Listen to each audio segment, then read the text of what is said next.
के अमर गान गौरव गान वंदे मातरम के 150 वर्ष पूर्ण होने पर मंच पर उपस्थित आदरणीय अतिथिगण, सुल्तानपुर जनपद के आदरणीय महानुभावगण, विभिन्न विद्यालयों से आए हुए प्यारे बच्चों, वंदे मातरम कोई एक गान नहीं है, बल्कि ये भारत की चेतना का स्फुटन है।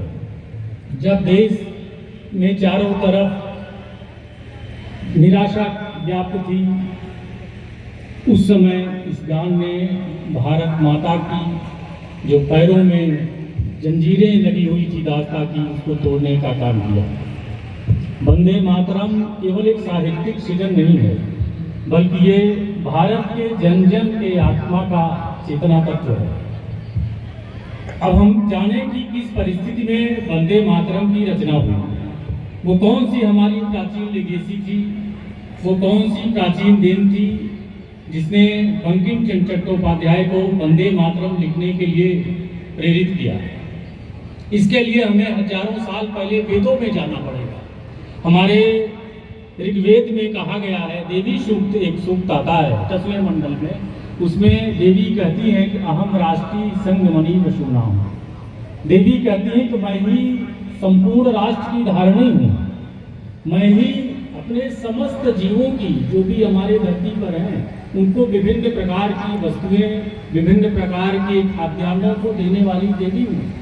ये जो धरती माता की पूजा का वंदे मातरम में उल्लेख किया गया है, ये प्राचीन काल से ही एक हमारी परंपरा जो थी, वो धीरे धीरे चली आई और इसको 19वीं शताब्दी में बंकिम चंद्र चट्टोपाध्याय ने लिखा है।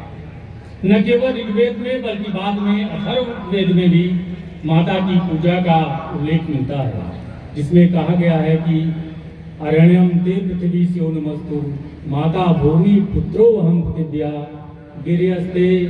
हमारे जो हे देवी माता, हे पृथ्वी माता, हमारे जो पर्वत हैं वो हमें शीतलता प्रदान करें, हमारी नदियाँ हमको स्वच्छ जल, मीठा जल प्रदान करें, आपके जो जीव जंतु हैं सब समृद्ध हों, सुखी हों। वहाँ भी माता की पूजा की गई है और कहा गया है कि हे धरती माँ, आप माँ हैं और मैं आपका पुत्र हूँ, माता भूमि पुत्रो अहम पृथिव्या।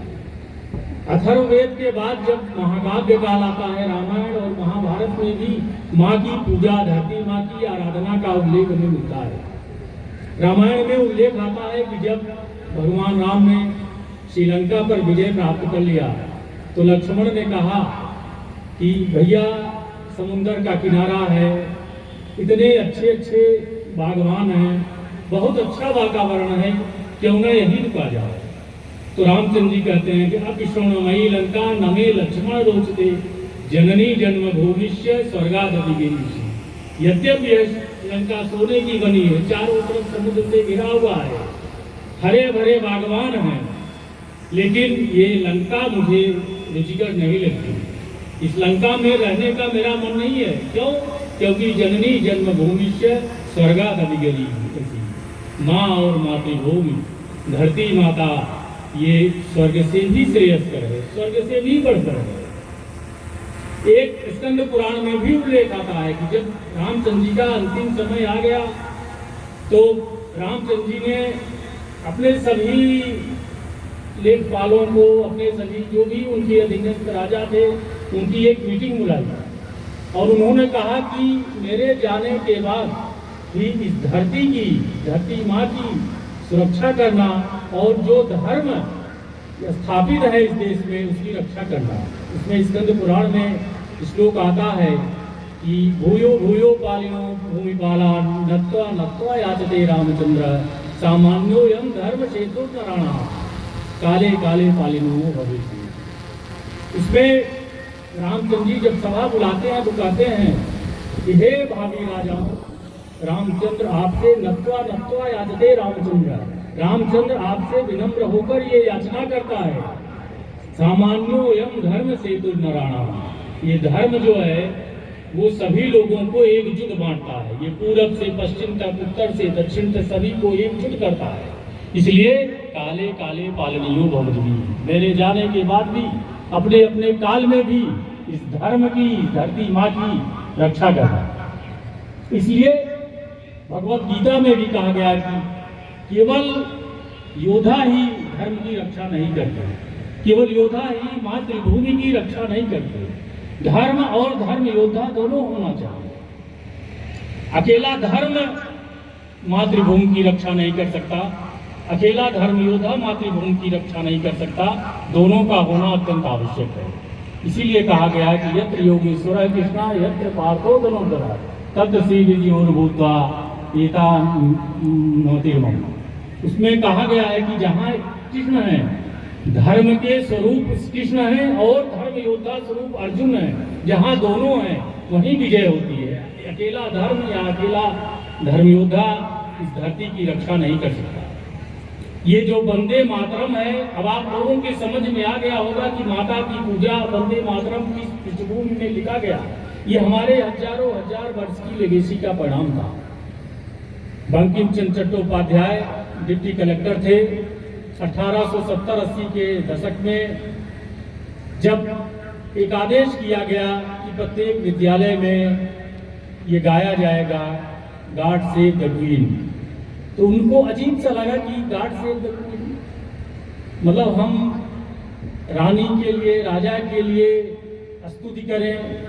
तो उन्होंने वंदे मातरम की रचना की। बाद में उसे आनंद मठ में उन्होंने डाला और ये बताया कि ये मातृभूमि केवल जमीन का टुकड़ा नहीं है, ये हमारे लिए जीती जागती माँ स्वरूप हैं जो हमें जीवन प्रदान करती हैं। इसलिए उन्होंने लिखा है कि तुम ही दुर्गा 10 प्रहरधारिणी कमला कमल दल विहारिणी वाणी विद्यादायिनी नमामि जान। हे मातृभूमि, तुम ही शक्ति स्वरूपा दुर्गा हो जो इस मातृभूमि की रक्षा करती हो, जो इन जीवों की इस धरती पर रहने वाले मानवों की रक्षा करती हो।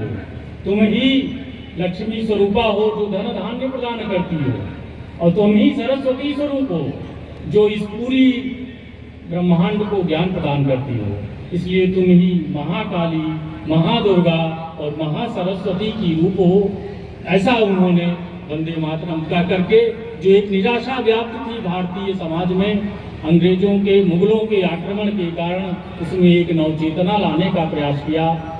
आज इस 150 पूरे होने के अवसर पर ये कार्यक्रम जो यहाँ संचालित किया जा रहा है, इसमें हजारों की संख्या में बच्चे उपस्थित हैं और मुझे भी मुख्य अतिथि के रूप में आने का अवसर मिला। इसके लिए मैं इसके आयोजकों को बहुत बहुत धन्यवाद देता हूँ और अपनी वाणी को विराम करता हूँ। भारत माता की जय। वंदे मातरम।